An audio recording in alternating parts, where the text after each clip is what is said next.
इस टाइम असी तारक टैडी साहब के घर मौजूद हाँ, जिथे इस टाइम कुल शरीफ का खत्म दवाया गया वे। इस टाइम सारे फनकार उन्होंने नाल इस शिरकत करन आए ने। औरंगजेब लगारी साहब, डॉक्टर आबिद साहब, परवेज साहब, इस तो इलावा सारिया खूबसूरत हस्तियाँ जो है उन्होंने नाल काम करते रहे और सारे मौजूद ने। आइए इन्होंने गल करने तो पूछने तारक टैडी साहब नाल कैसा वक्त गुजरिया। औरंगजेब साहब, तारक टैडी साहब बहुत जल्दी छड़ के चले गए। हाँ जी, अफसोस है, जल्दी तो नहीं कहना चाहिए। बेहतरीन वक्त वही होता है जो अल्लाह समझते हैं और वो ले जाते हैं।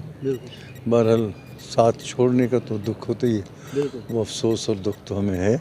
अल्लाह मग़फ़िरत फरमाए। आमीन। अच्छा, जैसे वो एक थिएटर की दुनिया में हंसाते थे, पर्सनली वो किस तरह के इंसान थे ये बताइएगा। मेरा तो इत्तेफाक उनसे यही हुआ कि वो बहुत ही मुअद्दिब, बहुत ही अखलाक वाले और झुक के मिलने वाले, डाउन टू अर्थ।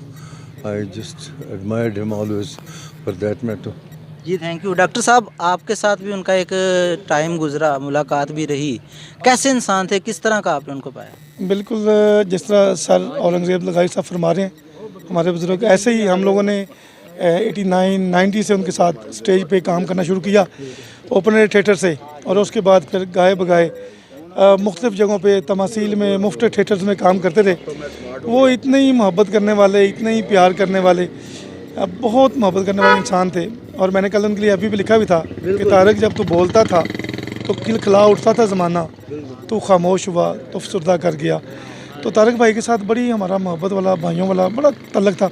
लगता ही नहीं था कि जैसे मतलब है कि हम लोग आपसे फ़नकार हैं, यही लगता था जैसे हम एक ख़ानदान हैं। घरों में आना जाना, मिल के बैठना, फिर रात को तमासील में ड्रामा करना, फिर उसके बाद देर तक बाद, आपको पता ही ये बार चाय पराठा उधर सिलसिला मजांग चौक में, वहाँ ताहिर निशात साहब, साजन भाई, सखावत भाई, हम सब मिल के जो है जी वहाँ बैठते थे, बड़ी गपशप लगाते थे।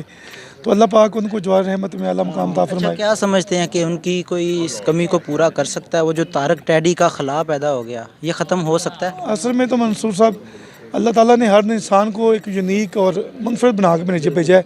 किसी का भी कोई दूसरा बंदा वो मकाम पैदा नहीं कर सकता।